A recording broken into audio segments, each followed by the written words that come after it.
పోట్లాడుతానే ఉంటా, పేదల పక్షానే ఉంటా, ప్రజల వైపునే నిలబడతానని మాత్రం నాకు ఎటువంటి ఆశ లేదు. అమ్మ, నేను ఎలక్షన్లో డబ్బులు ఖర్చు పెట్టుకున్నాను, నేను ఎలక్షన్లో గెలిచాను. అయినప్పటికీ కూడా ఏ రోజు కూడా ఈ ఎలక్షన్లో వచ్చిన తర్వాత ఎమ్మెల్యే అయిన తర్వాత సంపాదించుకోవాలని కానీ, ఎమ్మెల్యే అయిన తర్వాత హుందాగా పెద్ద 10-20 కార్లలో తిరగాలని కానీ, ఎమ్మెల్యే అయిన తర్వాత ఆడిని పట్టుకొచ్చి పోలీస్ కేసు పెట్టాలని కానీ, ఎమ్మెల్యే అయిన తర్వాత దౌర్జన్యాలు చేయాలని, ఇంకోటి స్థలాలు ఆస్తులు ఆక్రమించుకోవాలని నాకు ఆశ లేదు కాక లేదు. 100% చేస్తా ఉన్నా. మీరందరూ కూడా ఆదోని ప్రజలకందరికీ స్పష్టంగా చెబుతా ఉన్నా, మీ రుణం తీర్చుకుంటాను.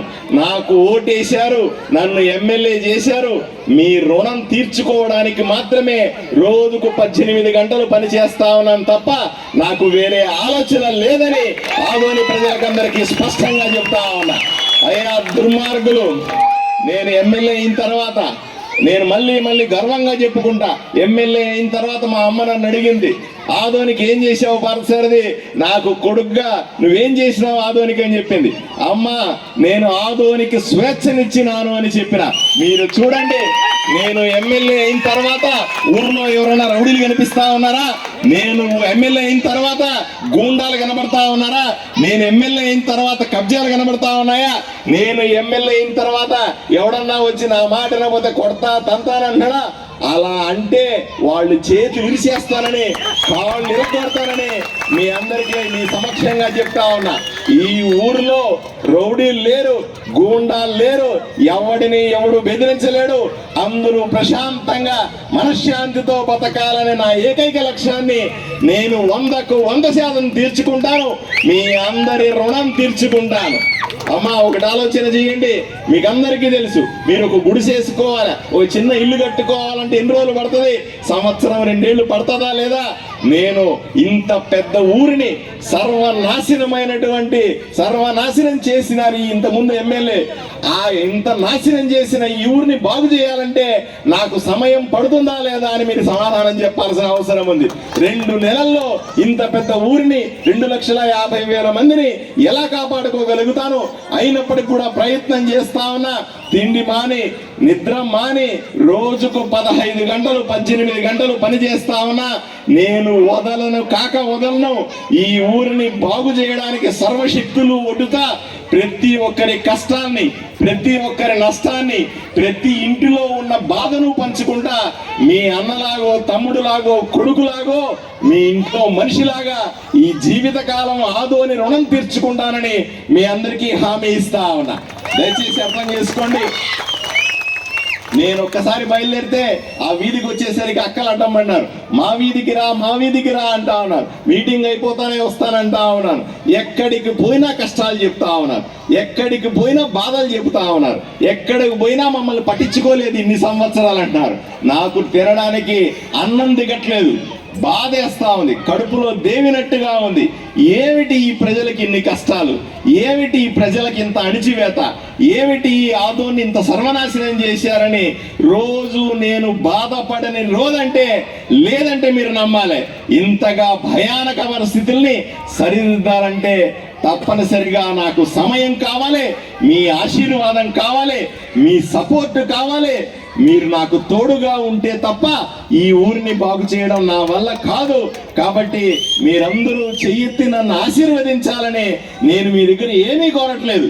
మీ ఆస్తులు అడగట్లేదు, అంతస్తులు అడగట్లేదు, ఇంకోటి అడగట్లేదు.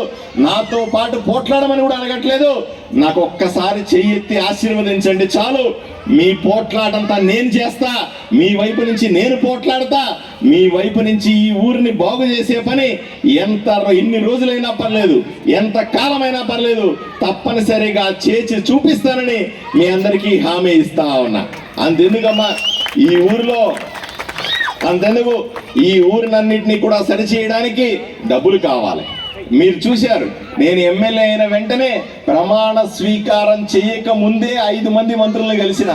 ప్రమాణ స్వీకారం చేసిన తర్వాత ఇంకొక 20 మంత్రులు కలిసి రోజు పేపర్లు ఇస్తా ఉన్నా. పేపర్లు ఇచ్చి అయ్యా ఆదోనికి డబ్బులు ఇవ్వండి, అయ్యా ఆదోని వైపు చూడండి. నేను మీరు చూస్తే అక్కడ సచివాలయంలో మంత్రుల దగ్గర బిచ్చగాళ్ళలాగా పేపర్లు ఎత్తుకొని మీ తరఫున మీకోసం నేను వెళ్ళి ఒక్కొక్కరిని డబ్బులు అడిగింది నిజం కాదా, మీరు నా సోషల్ మీడియాలో చూడలేదా అని అడుగుతా ఉన్నా. చేశాను, కానీ ఒక్కసారి పోయి అడిగితే పనులు అయిపోతాయా ఆలోచన చేయండి. ఒక్కసారి పోయి పేపర్ ఇస్తే డబ్బులు వచ్చేస్తాయా ఆలోచన చేయండి. ఒకసారి కాదు 10 సార్లు తిరగాలి, 10 సార్లు కాదు 100 సార్లు తిరగాలి. వాళ్ళని కన్విన్స్ చేసుకోవాలి, వాళ్ళని అర్థమయ్యేలాగా చెప్పాలి. నా ఊరికి అన్యాయం జరిగిందని చెప్పాలి, నా ప్రజలకు ₹1 డబ్బులు ఇవ్వని అడుక్కోవాలి. ఇంత జరగాలి. చివరికి అక్కడ డబ్బులు ఉండాలా, డబ్బులు ఇచ్చిన రోజు తీసుకొని వచ్చి మిమ్మల్ని అందరినీ కూడా అభివృద్ధి చేసుకోవాలి. నేను ₹10 అడిగితే రూపాయి ఇస్తా ఉన్నారు. ఒకసారి ₹10 ఇస్తే ₹1 10 అడిగితే ₹1 ఇస్తా ఉన్నారు. ₹1 తీసుకొని వచ్చి ఆదోన్లో ఖర్చు పెడతా ఉన్నాను. మీరు చూస్తున్నారా లేదో నా సోషల్ మీడియా చూడండి. వీధిలో కాలువలు తీయించే పని మొదలు పెట్టుకొని ఆక్రమణలు తొలగించే వరకు కూడా, ట్రాఫిక్ నిబంధించే వరకు కూడా అన్ని పనులు నేను దగ్గర ఉండి చేస్తున్నానా లేదా అని మీరు ఆలోచన చేసుకోవాలి. ఏ రోజైనా సరే ఆదోళనగా గెలిచినటువంటి ఎమ్మెల్యేలు మీ కళ్ళ ముందు ఎన్నికల తర్వాత కనిపించినారా అని అడుగుతా ఉన్నా. నేను గర్వంగా చెప్తా ఉన్నా, గెలిచిన తర్వాత కూడా ఆదోని ప్రజలకు 15 గంటల పాటు నేను అందుబాటులో ఉన్నటువంటి ఎమ్మెల్యేగా సగర్వంగా తలెత్తుకొని ఎమ్మెల్యేగా చెప్పుకుంటానని మీ అందరూ నన్ను ఆశీర్వదించి ఓటేసినందుకు 100% మీ రుణం తీర్చుకుంటానని మీకు అందరికీ హామీ ఇస్తా ఉన్నా. ఇక మా పార్టీ విషయానికి వస్తే కూడా